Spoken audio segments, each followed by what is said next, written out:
Friends, तो चलिए आज अब हम लोग पढ़ेंगे सेलों का संयोजन। ठीक है, तो सेल क्या होता है? ये विद्युत धारा का एक स्रोत है, विद्युत धारा का स्रोत है ये सेल। अब सेल से यदि अधिक धारा प्राप्त करनी होती है, या यूं कहिए कि सेलों से अधिक धारा प्राप्त करने के लिए उन्हें संयोजित किया जाता है, और तीन प्रकार से संयोजित किया जाता है।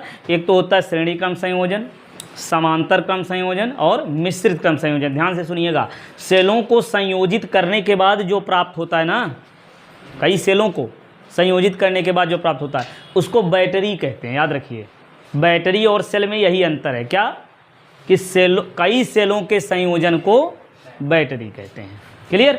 और सेलों को कितने प्रकार से संयोजित किया जाता है? तीन प्रकार से, श्रेणी, समांतर और मिश्रित। तो चलिए आज अब हम लोग पढ़ेंगे श्रेणी क्रम संयोजन सेलों का। ठीक, तो इसमें करते क्या है, ध्यान से समझिए।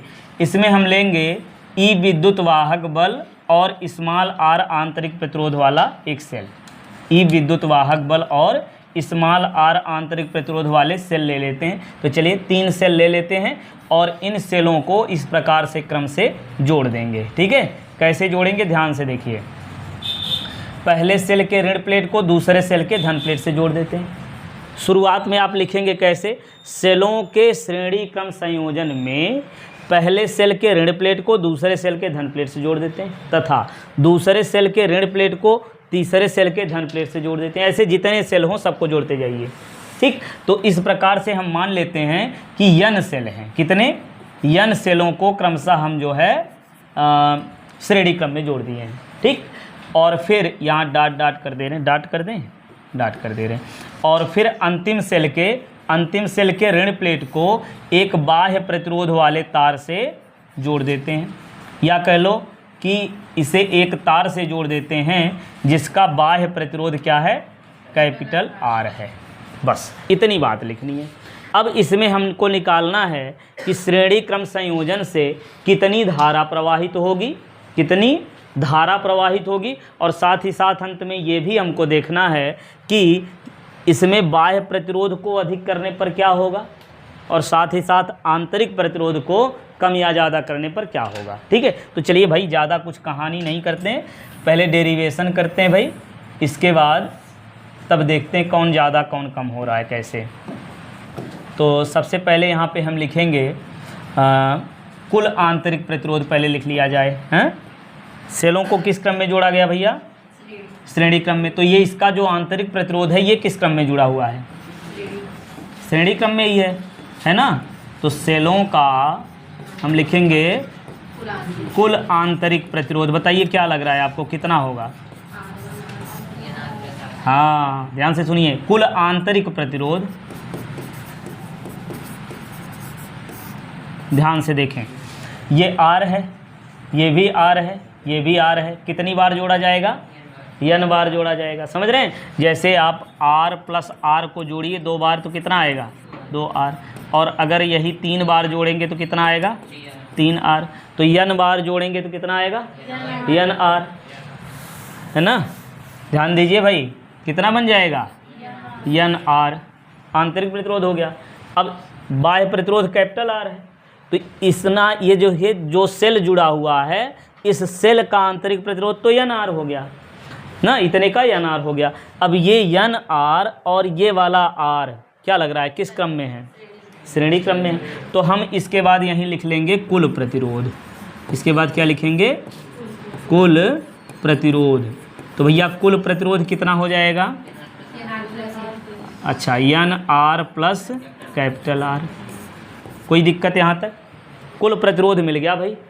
अच्छा, कुल विद्युत वाहक बल कितना हो जाएगा? श्रेणी क्रम में जोड़े हैं, E इसका है, इसका भी E है ना। 2 बार जोड़ेंगे n मतलब 2E, 3 बार जोड़ेंगे 3E, n बार जोड़ेंगे तो NE हो जाएगा। तो यहाँ हम लिखेंगे सेलों का कुल विद्युत वाहक बल। क्या लिखेंगे? सेलों का कुल विद्युत वाहक बल। ठीक है, तो कुल विद्युत वाहक बल कितना होगा? NE। कोई दिक्कत यहाँ तक समझ में आ रहा है इतना? अब सेल से देखिए, सेलों के श्रेणी क्रम संयोजन से बहने वाली धारा, ध्यान से देखिएगा, यहाँ लिख दें सेलों के किस क्रम में, श्रेणी क्रम संयोजन से बहने वाली धारा, बहने वाली धारा I बराबर कुल विद्युत वाहक बल बटे कुल प्रतिरोध। हिंदी में लिख दें कि डायरेक्ट लगा दें? यहाँ लिखना चाहें तो आप लिख सकते हैं धारा बराबर कुल विद्युत वाहक बल बटे कुल प्रतिरोध। तो कुल विद्युत वाहक बल कितना मिला है, कुल विद्युत वाहक बल मिला है NE, है ना, और कुल प्रतिरोध कितना है N small r plus capital R। यहाँ तक समझ में आया? अच्छा, अब भैया ना ये हमको मिल गया श्रेणी क्रम संयोजन से बहने वाली धारा, ये हो गया हमारा काम। अब इसमें देखिए दो कंडीशन है। पहला, जब एन आर को एक बार हम अधिक कर दे रहे हैं, है ना, और कैपिटल आर को कम कर दे रहे हैं। एन आर का मान ज़्यादा है, कैपिटल आर का मान कम है, तो भैया ये देखिए जोड़ा गया है। तो हमने कई बार बताया है कि जब कोई छोटी राशि जोड़ी जाए या घटाई जाए तो उसके मान में कोई फ़र्क नहीं पड़ता है ना। कहते हैं ना, समुद्र में से एक लोटा पानी निकाल लो या डाल दो, कोई फ़र्क नहीं पड़ेगा। समझ रहे? वही बात है। तो ये बड़ी राशि है, इसमें से आर छोटी राशि है, इसमें जोड़ो या ना जोड़ो कोई फ़र्क नहीं पड़ेगा। 10 में 0 जोड़ दो तब भी 10 ही आएगा। ठीक है, तो ये लगभग नगण्य के बराबर है, तो इसलिए यहाँ पे हम आर को लिखेंगे ना लिखेंगे? नहीं लिखेंगे। तो भी यहाँ से क्या मिलेगा, आई बराबर कितना आएगा इस कंडीशन में, NE अपान NR आएगा। अब कुछ कटेगा क्या, NN कट जाएगा। अब यहाँ से देखिए आई बराबर क्या मिला। अच्छा, इसको नेक्स्ट पेज से लिखें क्या, अगले पेज से लिखते हैं। ठीक है, चलिए यहाँ डिटेल में भाई समझना पड़ेगा, क्योंकि इस पर आधारित जो है कभी ना कभी जो है कुछ ना कुछ प्रश्न इसमें आता ही है ना। ये हमको श्रेणी क्रम संयोजन से धारा प्राप्त हुई थी, क्लियर। तो इसमें पहला कंडीशन करेंगे, जब NR का मान R से ज़्यादा हो, हाँ, तब बहने वाली धारा जो है वो कितनी हो जाएगी, I बराबर NE अपान NR हो जाएगा। NN काट दीजिए, तो यहाँ से हमको मिलेगा I बराबर E अपान R। इतना मिला? यहाँ तक कोई डाउट नहीं होना चाहिए। सुनिए ध्यान से। अब अगर हम श्रेणी क्रम में एक सेल जोड़ते हैं, तो उसका विद्युत वाहक बल कितना आएगा, E, और उसका आंतरिक प्रतिरोध कितना है, स्मॉल r। बाह्य जो तार जोड़ा गया है उसका प्रतिरोध बहुत कम है, नगण्य है, उसको हटा देंगे। ठीक है, तो एक सेल से कितनी धारा बहेगी, E अपान R, इतनी धारा होगी। तो दो सेल अगर जोड़ दें तब, दो से ध्यान सुनिएगा, दो सेल जोड़ दें, लेकिन कैसे, कैपिटल R का मान कम है, NR का मान ज़्यादा है। तो दो सेल जोड़ोगे तब भी तो I का मान यानी मतलब E अपान R ही आएगा। बात समझ रहे नहीं?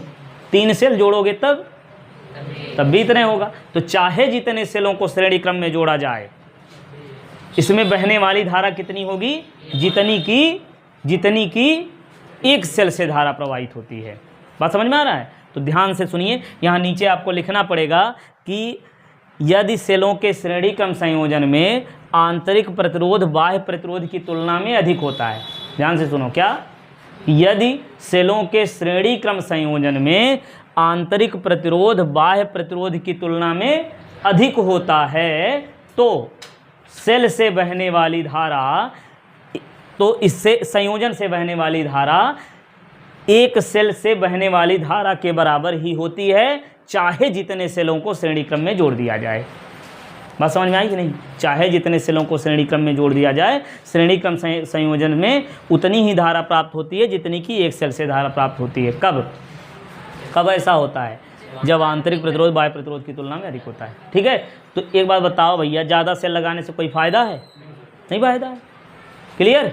चलिए अब दूसरी बात देखिए, यहाँ पे दूसरा कंडीशन अब हम देखेंगे। ये जब R का मान हम अधिक रख देंगे, जब R का मान ज़्यादा हो और NR का मान कम हो।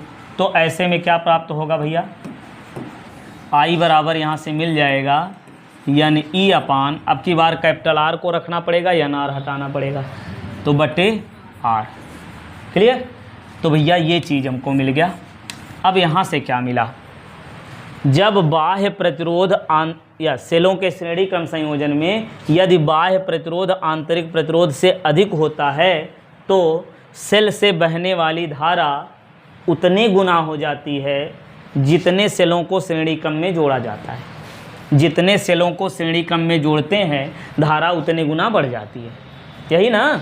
एक सेल को जोड़ेंगे तो I बराबर E अपान कैपिटल R होगा, 2 सेल जोड़ेंगे तो n का मान 2 हो जाएगा तो 2 गुना हो गया, 3 सेल को जोड़ोगे तो 3 यानी तीन E अपान R हो जाएगा, 3 गुना हो जाएगा। बात समझ में आ रही है। तो श्रेणी क्रम संयोजन में यदि बाह्य प्रतिरोध आंतरिक प्रतिरोध से अधिक होता है तो सेल से बहने वाली धारा उतने गुना हो जाती जितने सेलों को श्रेणी क्रम में जोड़ा जाता है, या ऐसे कह लो कि जितने सेलों को श्रेणी क्रम में जोड़ा जाता है धारा उतने गुना बढ़ जाती है। जितने सेलों को श्रेणी क्रम में जोड़ा जाता धारा उतने गुना बढ़ जाती है। कब? जब बाह्य प्रतिरोध आंतरिक प्रतिरोध से अधिक होता है। समझ में आ गया। तो भाई पूरा अच्छे से बढ़िया से नोट कर लीजिए, है ना। और फिर इसके बाद समांतर क्रम संयोजन फिर हम अगली वीडियो में पढ़ेंगे।